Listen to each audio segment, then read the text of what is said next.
onako tište kad to vi kažete nešto, ja moram da kažem drugu stranu medalje. Recimo, kao prvo, ne pričamo o neoliberalnom socijalizmu, neoliberalnom kapitalizmu. Ja moram da kažem, ja prvo ideološki, ovo što vi pominjate, to sam rekao i gospodinu Vučiću. Znači, on je rekao također da smo ja i Kandić samoupravljači. Za njega neću se izjašnjavam reći i on možda, a ja nisam bio nikad samoupravljač. Nisam verovao u to nikad, nikad sam bio mali. Znao sam da uvek iza nekog samoupravljača stoji neki s partijskom knjižicom koji kaže kako da se upravlja. Znači, totalno ste pogrešili. Mi hoćemo uvek dobro za državu, za građane i naravno za radnike. To smo i radili u procesu prodaje Telekoma. Mislim, ubedili premijera da je dobro za državu, građane i radnike, da se ne prodaje 78%, ja ne znam zašto ne kaže cena, mnogo niža od one što sam dobio Tadić. I zato jedan uslov što nije prodat, drugo je socijalni program koji smo potpisali i treće tek protest, javnost, akademici i tako da. Što se tiče leasinga, nismo mi protiv zakona o leasingu, ja nisam, možda neki drugi sindikalci. Slobodno. Samo ne možete da proglasite više 4000 u Telekomu, a da dovedete 2000 ljudi sa leasinga. Sve vreme su tu, to se rekli premijeru, a vi hoćete da kažete imamo 4000 viška. Kako imamo viška kad imamo 2000 još eksterno, koji nažalost primaju ove plate od 20.000, a rade po konji, ti ljudi. Ja sam zato se reši te problem. Ali ovde izgleda kao u Evropi, da se treba da se zamene svi stalni zaposleni za neke sa leasinga koji će da budu zadovoljni samo što rade, a ovi će da dobiju otkaze, da dođu opet na državne jasne. To mi pokušamo, ja kao neko ko je anti-samoupravljač i nisam verovao nikada to, a sindikalac, socijaldemokrata, po uverenju, inače monarhista, od malena.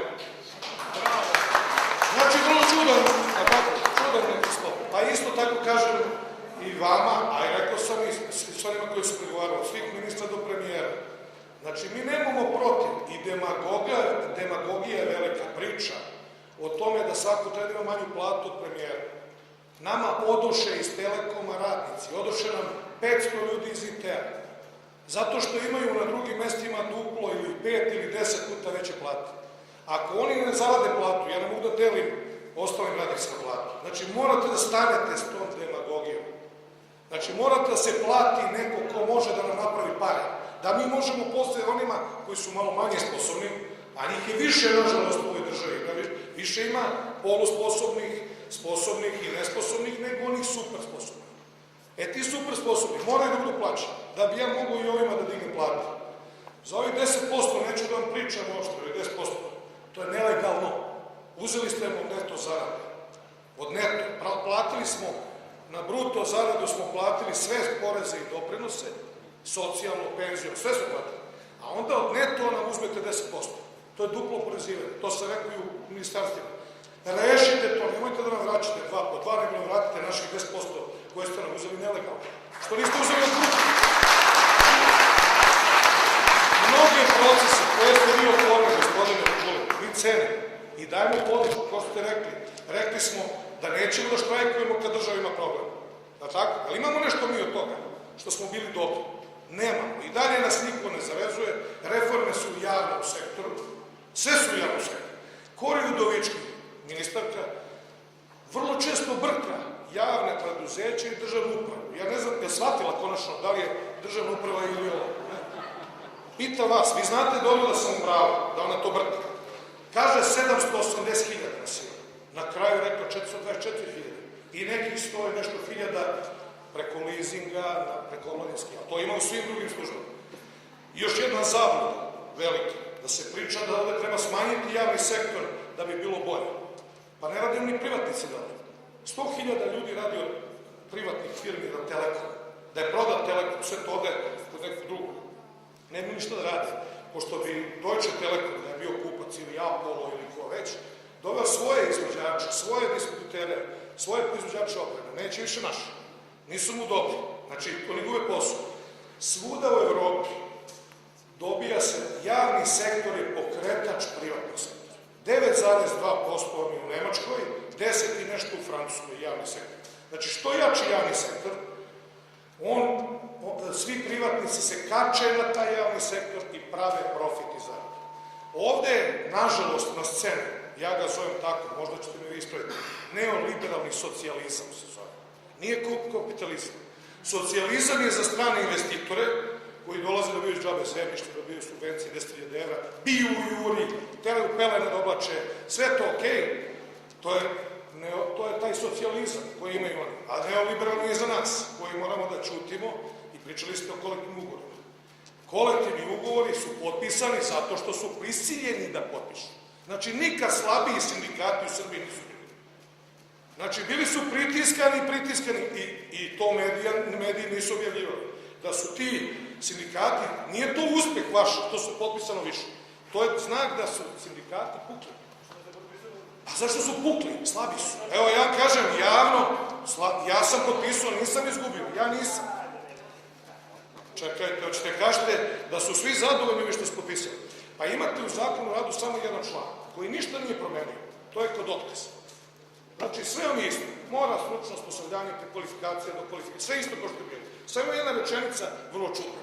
Može i da se prekrši formalno poslodavac. Onda tužiš poslodavca, on te vrati na posao i odmah ti da otkaz. Ne mora ti vrati plate unazad, dati otpremninu koju određuje država, a ona je minimum. Znači, isplati mu se kad god hoće ti da otkaz. Eto, taj jedan samo primer, dovoljno je da to 40% umanjen zakon o radu. A ja nisam. Ja sam zadržao moje prava. Pričam za celinu, za javni sektor pričam. Mnogi su morali da potpišu, pritisnuti, nisu mogli, slabi su. Imamo kolektivno ugovoranje. Pa da vam kažem nešto, kako je sad kolektivno pregovaranje, ono ne donosi ništa. Sad kako? Ali nije to od vas. Moram da priznam, to ima traje. Ne, moj predlog je da počnemo da prvo zakon o radu neke stvari koje su date. Recimo za sindikalce ste dali. Kažete jačate sindikat, pa dali ste nam da smo svi na plaćenom odboru. Kako smo mi na... Ja recimo nemam pravo na bolovanje i nemam pravo na odbor. Je li to moja ustavna kategorija? Pa nema pravo. Nema nijedan predsednik sindikata. Gde ste to propustili da vidite da mi kršite ustavno pravo? A kršite. Znači, priča vam nije to urađeno dobro. O taj zakon radu jedan amandman je samo prošao za trudnice. A dali smo 37 amandmana mi.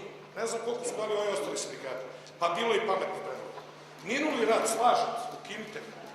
Ali onda morate da poštujete moje neko znanje i iskustvo iz neke firme koje sam donao, kao što je na zapadu. Znači, ali taj poslodavac ste vi. Pa zato što su najjače, pričamo o mojim firmama, one su u državi. Ja pričam za javna preduzeća. Izvinjavam se. Nisam teo da previše, ali vi me ulačete u polemiku. Ja nisam... Vidim da se uzbuđete, da ja kažem, verovatno ti ćeš reći nešto protiv mene. Da kažem nešto. Prvo ovde, svi koji su govornici pre ovoga su ispričali dosta toga gde kažemo da smo mi u stvari slabi. Ja sam, malo se nervirao bio, zato sam i uzeo reč. Pa recite gospodinu Vulinu gde smo slabi, onda će se iskoristiti i sad će nas totalno zakucati. Već pametan čovjek. Znači, ja verujem u vas da ćete se vratiti, ja sam manji levičar od vas. Ja sam rekao sam monarhista i tako dalje, ali imam taj neki feeling za radnike. A vi ste levičar, ultra levičar. Ja sam oče Željko Veselinoviću rekao da je mnogo levije od ostalih. Rekao, nemojte da pređete tu granicu, se vratite desno kao gospodin Vulin. Vi ste sad u vladi desničarskoj. Moram da kažem, vi morate poštujete, je li ovo desničarska vlada, a vi ste na levi. Pa ne možete da ispunite sve to levičarsko izgleda, a ja vas zamolim, malo se vratite i razumite i nas da se gube neke stvari, kao što je minuli rad, kao što je ovaj, rekao sam, to je taj jedan član, mora se ispraviti, jer zloupotrebljavaju ga poslodavci i prete s tim stavom. Znate, znači nisam mislio da budem zlonameran, hteo sam samo da ukažem na neke stvari koje su stvarno evidentno, a vi ste rekli sve da najbolje. Nije sve najbolje. Znači, nikad se ovako loše nisam osjećao kao sindikalac. Zadnjih, evo rečeno, a boga mi 6 godina, to traje. Počelo je još iz prošle vlasti, počeli su već da primenjuju te evropske norme, a evropske norme, rekao mi je Branko Vehar, predsednik Hrvatskog sindikata, odnosno Eurofedov, pa potpredsednik, da to traje proces u Evropi, da su multinacionalne kompanije pobedile izgleda sindikata. Izgubili su 25% članstva. To se sad produžava na nas. Ali ja bih vas zamolio kao levičar, zaustavite to malo. hteo sam ništa drugo. Prijatno i sve.